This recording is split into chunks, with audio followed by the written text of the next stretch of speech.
rather drawn. Huh? Been reading a mystery or something? Worse than that, Walter. I've been in one. You what? Oh, well, that's wonderful.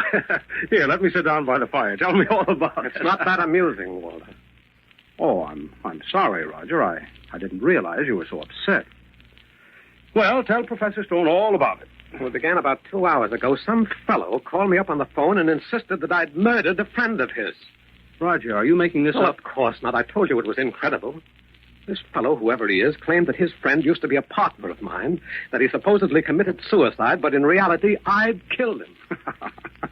Roger, I've only known you for a few years, but it's never quite struck me that you were a Jekyll and Hyde character. I went immediately to the police, but they insist it's only a practical joke. What else could it be? Well, then how do you account for the fact that a few moments after I returned home, this madman phoned me again?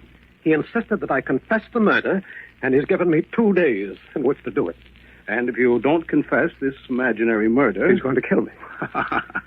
Say, he's covered everything. A very thorough fellow. But who can it be? Oh, probably one of the boys down at the office. You've been driving him pretty hard, you know. Well, I've got to, Walter. I promised the architectural blueprints for the new Wilson skyscraper by next week. If I don't deliver, I might as well declare bankruptcy. That's the biggest job I've ever gotten. Yes, I know. Your bid was a few thousand lower than mine. I hope you make it, Roger. It's a wonderful chance for you. Don't I know it? Everything was going along beautifully until this maniac began to bother me tonight. I'm worried about this. He must have me confused with someone else. Oh, forget about that, Roger. You've heard the last of him. Ah, there it is again. Shall I answer? No, I will. Maybe it's someone else. At this time of night? Hello? I'm outside the house, waiting. Why don't you tell me who you are? Here, let me have it. Hello. Hello. There's no one on here. Hello. Hello. Hello. You're not hearing things, are you, Roger? Please, Walter, not from you. I couldn't stand it. Couldn't you recognize the voice? No, I can't. It's not familiar at all. I wonder why he left the wire when he heard my voice. Perhaps he knew you would have recognized him. Yes, that's probably it, Roger. Well, whoever it is, you'll be able to dress him down properly when you discover his identity. Then it'll be your turn to call him up all night long. If it were only as simple as that. If only... If only what, Roger? Oh, nothing, Walter, nothing. Well, I'll be getting along, Roger. You look as if you need some rest. I hope I can get it. Better see to it that you do. You have to be in shape for those Wilson building blueprints tomorrow. Somehow they seem unimportant now. Look here, Roger. You're letting this thing get the better of you. Now, hold on to yourself. Don't let this jokester upset you. Thanks, Walter. I'll be all right. That's the boy. Well, have a good night's sleep.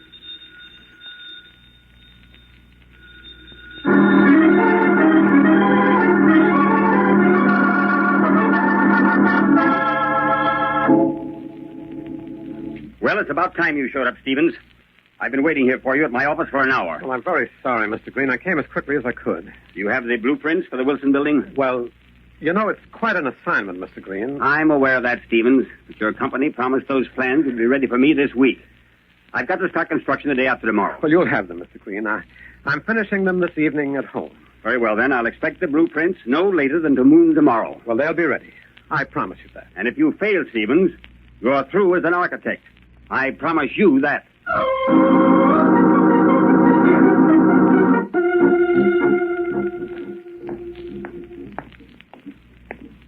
Joe, is my car ready? Oh, hello, Mr. Stevens. Yeah, sure. It's all serviced. Oh, thanks, Joe.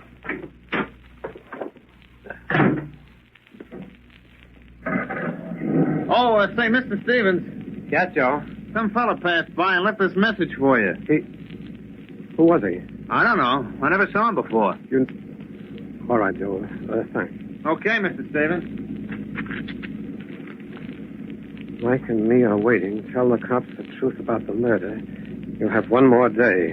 Best regards, the Angel.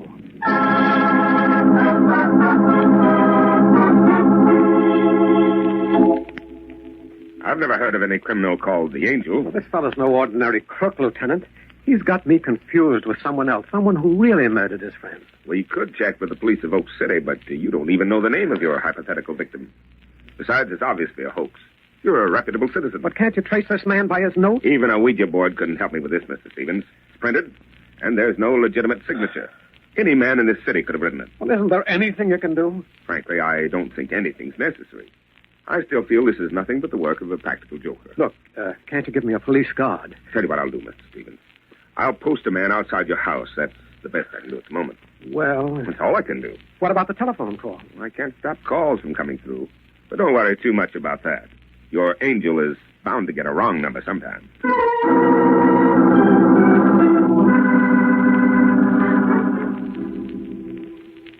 All these plans for the building. I've got to finish them. If he'd only leave me alone. I can't think. Green must have them. Construction the day after tomorrow. No, I won't answer. Why doesn't he let me alone? If it only stopped ringing. Hello, Mr. Stevens. I've been waiting for you to pick up the phone. I know you're there. That's all right. You don't have to answer. I guess you're tired. 10 years of hiding would be tough on any man. But it'll soon be over. Just one more day. Good night, Mr. Stevens. It won't be long now. Hello. Hello. Yes, Mr. Stevens. Operator. Yes, sir? Quickly, trace that call that just came to my apartment. What was that, Mr. Stevens? I said trace that call I just got. I don't understand, sir. There hasn't been a call to your apartment for 2 hours.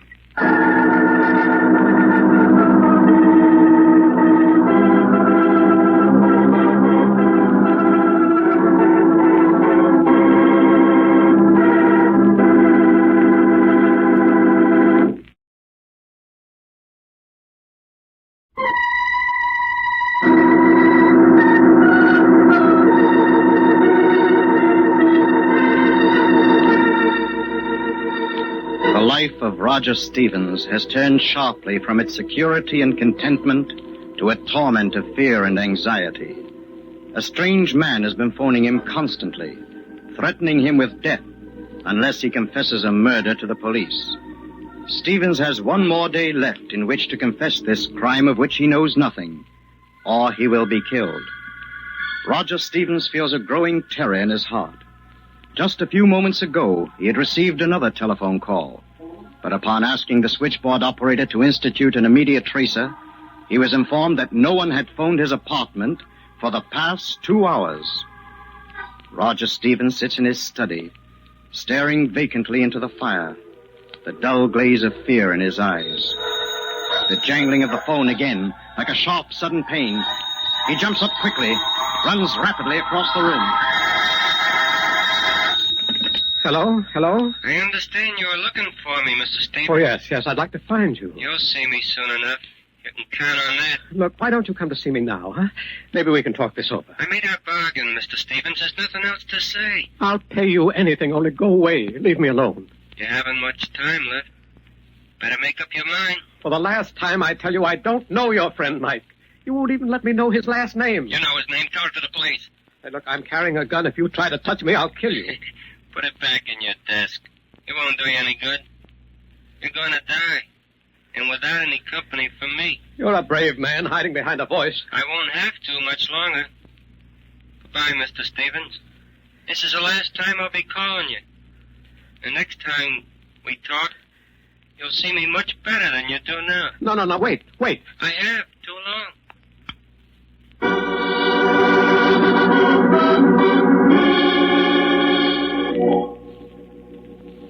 Yeah, I know, Mr. Stevens, but a private detective has other things to do besides running around looking for comedians. Mr. Harris, I'll pay you any price you want, but I must have your protection. Sorry, Mr. Stevens, but I can't take the case. But the man who's been calling me is a dangerous criminal. He's threatened to kill me. If he does, it'll be a joke on him.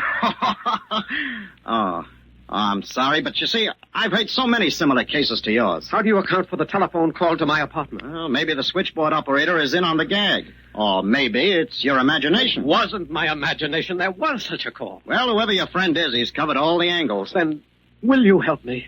No, Mr. Stevens, I'm afraid I can't. It's not in my line. When you have a murder on your hands, look me up.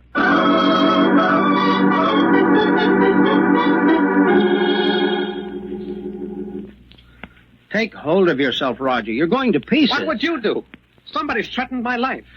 I don't know him. I don't know what he's talking about. You know, it's just possible that this whole thing is real. I know it is. I know it is, Walter. You've got to help me. What can I do? Stay here in my office with me, Walter. Stay with me. You'll never come near me with you around. I can't do that, Roger.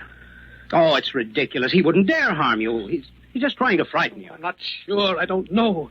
How can I take a chance with my life? Listen, Roger, you've got to get a grip on yourself. Green wants those blueprints by this afternoon. You know what it means if you fail to deliver them. I don't care. I can't finish them. But you must. It'll mean the end of your business if you don't. I don't care. I don't care. I can't do it. Roger, come to your senses. Green will be here at any moment. Now, what did you tell him? Tell him just what I've told you. I'm giving up the plans. The Wilson building can be built by somebody else. You take it over. Are you sure of all this? Yes. You've made up your mind? Yes. Good heavens. Leave me alone, will you? All right, Roger. You know what you want. You go over to my place and wait for me there. I'll speak to Green when he arrives. And I can stay with you, Walter. Of course you can, Roger. Now, don't worry any more about those telephone calls. We'll fight this thing together. Thanks, Walter. You'll hurry, won't you? As soon as I can, Roger. Here, I'll walk to the elevator with you. He said I had until tonight. It'll probably end then. He's tired of the whole thing himself. Oh, if I could only be sure. Here we are. Look, why don't you come home with me now, huh? Be reasonable, Roger. I've got to talk to Green about new blueprints for the Wilson building. Going down, sir? Goodbye, Roger. Don't worry. All the way, sir? Huh? Oh, street level, yes. Say, you're new here, aren't you? Yes, Mr. Stevens. Well, that's strange, you're knowing my name. I saw you come in. I make it my business to know all the tenants in the places I work. You know, you're strangely familiar to me. I've worked in a lot of buildings. No, it's not your face, it's... Anything wrong, sir? No, it's nothing. You were saying something about my being familiar, Mr. Stevens. No, I was mistaken. Forgive me. What's wrong? Why are we stopping? I don't know. We're stuck. What floor is this? We stopped between the 5th and 6th floors. Well, use your emergency switch. I've got to get out of here. The lights have gone out. Yeah, our power's off. We may be stuck here for a few hours. Well, we can't be. Not jailed up here in this elevator shaft. You don't have much choice, Mr. Stevens. Yeah, you better make yourself comfortable. Your voice. Here in the dark. There's something about it. Oh, is that what you recognize? No. There's just something about it. It's probably just my imagination. Well, Mr. Stevens? Yes. Yes, what is it? I guess this is it. What do you mean? There comes a time in every man's life... No, stop that. No, don't come near me. When you pull your ideas together and think of how quickly the years have gone. No, please, no, don't touch me, please. Life just seems to slip through your fingers. No.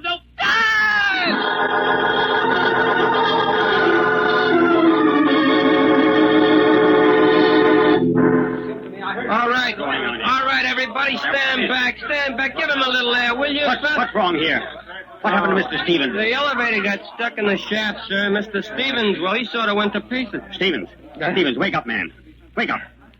How do you feel? Oh, Mr. Green. Yes. The elevator man, he tried to attack me. Oh, I did nothing of the sort, sir. He just went wild in the car and began screaming like someone was trying to murder him. Before you had this fit of yours, Stevens, did you finish the plans? And I didn't do anything to him. All right, that's enough. I believe you. Well, Stevens? No, Mr. Green, I'm sorry. Walter Stone is up in my office. He's taking over. He had better take over everything, Stevens. You're through in this town. I'll see to that.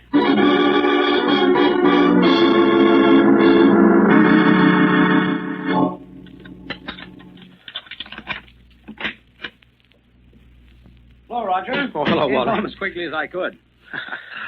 Old man Green was a bit of a problem. It took a lot of convincing that I could finish the plans. Don't talk to me about the blueprints. I'm not interested. Oh, what you need is a good rest. Go away and forget about this morbid joke. You still persist in calling it a joke, huh? I'm sorry, Roger. Walter, this is my last night. I haven't gone to the police to confess. I'm afraid. I'm terribly afraid. What happened to you in the elevator? Oh, I don't remember it too clearly. I thought the operator was the man who's been phoning me. I spoke to him on the way down in his car. He told me he was just talking to pass the time when you suddenly seemed to go crazy. Maybe I am. I don't know. Take it easy, Roger. It's all over. Oh, it'll never be over. What do you mean, never? I'm going to give myself up. You really are going